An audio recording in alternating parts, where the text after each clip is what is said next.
नमस्कार दोस्तों, कैसे हैं आप सब लोग। अब देखिए, आज की इस वीडियो में बात करने वाला हूँ about the plant biotechnology syllabus.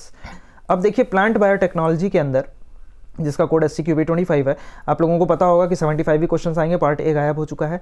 कभी भी इस चीज़ की गलती मत करिएगा कि आप बॉटनी भरे हैं तो प्लांट बायोटेक्नोलॉजी भी भर दीजिएगा। बात समझ में आई? अगर आप भर चुके हैं तो कोई बात नहीं। अगर आप ऐसा सोचे हैं कि भाई भर देता हूँ, अब तो फॉर्म भर ही गए लिए होंगे आप लोग, लेकिन फिर भी मेरा ये मानना है कि एक बार में एक एग्ज़ाम को टारगेट करिए। इस don't fall into the trap कि अगर आप मल्टीपल एग्जाम्स भर दिए हैं तो एक बार में सब निकल जाएगा। पढ़ाई, आपका फोकस डाइवर्ट होता है। देखिए कैसे, सुनिए आगे तो मैं बताता हूँ कैसे होता है। इसमें आपके 75 क्वेश्चंस आएंगे। फालतू की बातें हैं, एक ही बात रिपीट नहीं करूँगा मैं। अब देखिए क्या है इंट्रोडक्शन। इसके अंदर यूनिट 1 में देखिए, सिलेबस देखोगे आप ना तो बस ये है सिलेबस आपका, बस ऐसे चले और ये आपका सिलेबस खत्म हो गया। लेकिन करना क्या है भाई इसके अंदर हम लोगों को पढ़ना क्या है, छोड़ना क्या है, इस चीज़ को ध्यान से सुनिए। होता क्या है कि इसके अंदर आप सबसे पहले इंट्रोडक्शन को लाइटली मत लीजिएगा। इंट्रोडक्शन को लाइटली लेने का क्या मतलब है?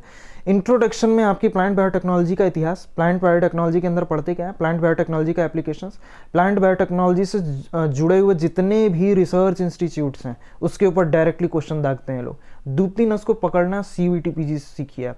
एकदम पकड़ लेंगे ये लोग कि आपकी कमज़ोर नस यही है, बस उसी को ट्रैप करना, उसी को दबाएंगे। तो कमजोरी क्या होती है? हम लोग इंट्रोडक्शन छोड़ देते हैं। हम लोग न्यूमेरिकल लगाना नहीं पसंद है बायोलॉजी में। हम लोगों को केमिकल स्ट्रक्चर पढ़ना बहुत ज़्यादा पसंद नहीं है। एक्सेप्शंस हो सकते हैं भाई। अब कमेंट में ये मत लिख दिया भाई मुझे तो बहुत पसंद आता है। ठीक है, आता है, सबको नहीं आता है। मैं सबकी बात कर रहा हूँ। तो इंट्रोडक्शन में ये आता है। Cryo and organogenic differentiation, इसके ऊपर तो लेक्चर बहुत ही अच्छे से लाऊंगा, कम से कम 1 घंटे का। बहुत ही इंपॉर्टेंट टॉपिक है ये। टाइप्स ऑफ कल्चर, अब इसके अंदर आपका seed, embryo, callus culture, then is your organ cell and the protoplast culture. मैंने एक बुक बना रखी थी प्लांट बायोटेक्नोलॉजी की रिव्यू कर रखा है मैंने एक बुक का, स्पेसिफिकली वो प्लांट बायोटेक्नोलॉजी के लिए है। और वो जो है हिंदी राइटर यानी इंडियन ही राइटर की है, और उसको आप लोग लेकर के पढ़िए, बहुत अच्छी बुक है। समझ में आई बात? और एक काम प्लीज़, आप लोगों से एक रिक्वेस्ट है, मतलब मैं कोई वो नहीं कह रहा हूँ, लेकिन एक रिक्वेस्ट है, आप लोग प्लीज़ किसी भी बुक का PDF मत मांगा करिए। देखिए ऑलरेडी मैं इतने काम में एंगेज हूँ कि उसको खींच करके फिर टेलीग्राम में डालना या कहीं भी, तो ये पॉसिबल नहीं हो पाएगा। 600-700 की बात है, वो आगे भी काम करेगी किताब आपको। Better purchase it. अगर नहीं कर पा रहे हो तो कोई बात नहीं, लेक्चर्स तो आने ही वाले हैं। मैं उसके हैंड रिटन नोट्स बना के तो टेलीग्राम में डालने ही वाला हूँ। टेलीग्राम ग्रुप पहले ज्वाइन करिए आप लोग। समझ में आई बात?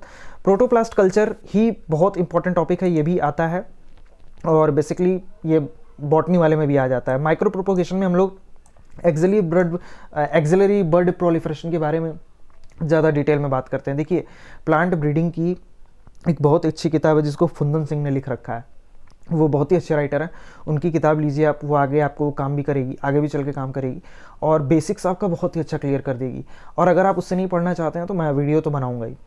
Meristem and shoot tip culture, देखिए शूट टिप कल्चर और जो आपका कल्चरिंग की जाती है, प्रोसेस क्या होता है, इसको बहुत ही ध्यान से पढ़ के जाइएगा, क्योंकि असर्शन रीजन टाइप क्वेश्चन में वही बच्चा ब्लॉक होता है, वही बच्चे का दिमाग काम नहीं करता है जिसका कॉन्सेप्ट बहुत ही क्लियर नहीं था। देखिए आप जनरली क्या करते हो ना, हाँ एक स्टेप 1 हो गया, स्टेप 2 हो गया, स्टेप 3 हो गया, स्टेप 4 में ये चीज़ होती है। अब जब एग्ज़ाम में जाओगे ना तो ओवरव्यू नहीं पूछा जाता है, इन डेप्थ पूछा जाता है। तो इन डेप्थ अगर कोई भी स्टेप उठा करके पूछ दिया और बोल दिया कि रीज़न का ये एक्सप्लेनेशन है कि नहीं, तो फिर क्या करोगे? इसलिए बहुत ध्यान से पढ़ना, किस टॉपिक को इन डेप्थ जा करके पढ़ना है, बहुत हाईलाइटेड चीज़ों को देखो। प्रोटोप्लास्ट कल्चर को बहुत अच्छे से पढ़ना है, और meristem and shoot tip culture को अच्छे से पढ़ना है। कड कल्चर, बेसिकली ये लोग बात कर रहे हैं दही की, कैसे कल्चरिंग होती है इसकी, ठीक है। फिर उसके बाद है दोस्तों आपका organogenesis, embryogenesis, advantages and disadvantages of the micro propagation. Micro propagation भी बहुत ही इंपॉर्टेंट है। बात समझ में आ रहा होगा आप लोगों को। अब हम लोग बात करते हैं in vitro haploid production. In vitro haploid production क्या होता है, कैसे होता है, इसके ऊपर लेक्चर लेकर के आऊँगा मैं। उसके बाद एंड्रोजेनिक मेथड में एंथर कल्चर बहुत ही इंपॉर्टेंट है भाई, और significance and use of the haploids बहुत ही ज़्यादा इंपॉर्टेंट है। प्लॉइडी लेवल और क्रोमोसोम डबलिंग, देखो ये थोड़ी सी टॉपिक जो होती है ना, ये कहीं ना कहीं प्लांट जेनेटिक्स से रिलेटेड हो जाती है। प्लांट जेनेटिक्स में ये सारी चीज़ें जब आप पढ़ रहे होते हो तो आपको एक बहुत जगह न्यूमेरिकल क्वेश्चन से काउंटर अटैक करना पड़ता है।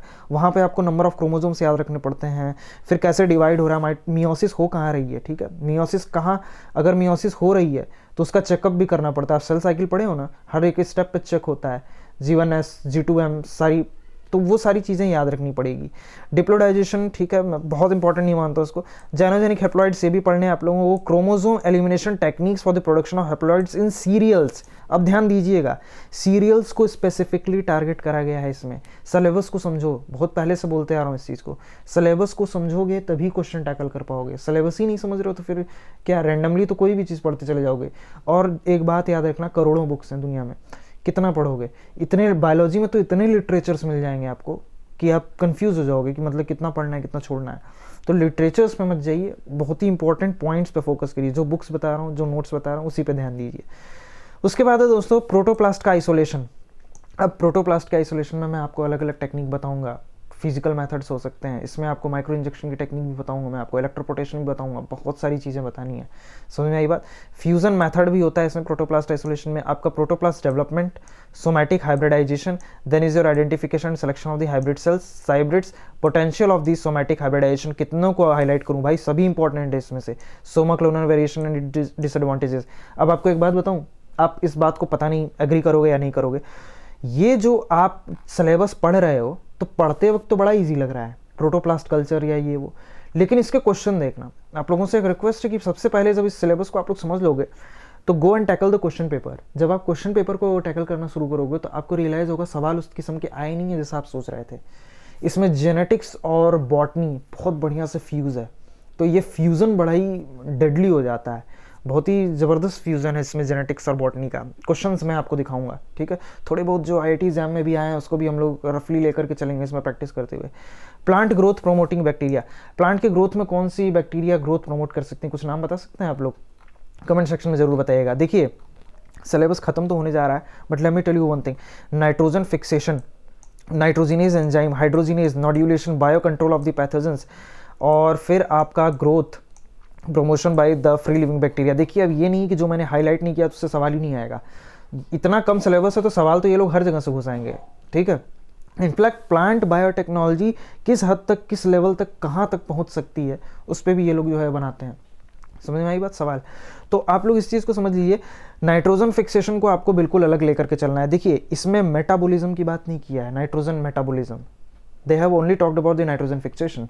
दोनों में क्या डिफरेंस है आने वाली वीडियो में बताऊंगा, चैनल सब्सक्राइब करके रखिए। नाइट्रोजिनेज एंजाइम और कौन कौन से इंपॉर्टेंट ऑर्गेनिज्म है, सिम्बायोटिक बैक्टीरिया जो हो गए आपके, जो कि नाइट्रोजन फिक्सेशन करते हैं। फिर आपके रूट नोड्यूल्स, उन्हें क्यों बड़े पसंद होते हैं भाई, नाइट्रोजन का फिक्सेशन होता कैसे है, ये सारी लिस्टिंग्स आपको लिखवाऊंगा, वो आप लोग जरूर लिखिएगा। फ्री लिविंग बैक्टीरिया क्या होते हैं, फ्री लिविंग उन्हें क्यों बोला जाता है, बात समझ में आई? अगर बेसिक्स क्लियर है तो इसको क्लियर कर जाओगे, अदरवाइज नहीं। अब देखो यहाँ पे कहीं भी कोर जेनेटिक्स की नाम नहीं लिया है, आप देख रहे हैं, आप देखिए कहीं भी कोर जेनेटिक्स नहीं है। जो हम लोग कहते हैं ना मेंडेलियन हाइब्रिड क्रॉसिंग, फिर टेस्ट क्रॉस कराओ, फिर उसके बाद हम लोग डबल क्रॉस कराते हैं, सब कराते हैं ना क्रॉसिंग वगैरह, नाम नहीं लिया, लेकिन देखना सवाल आएगा जरूर।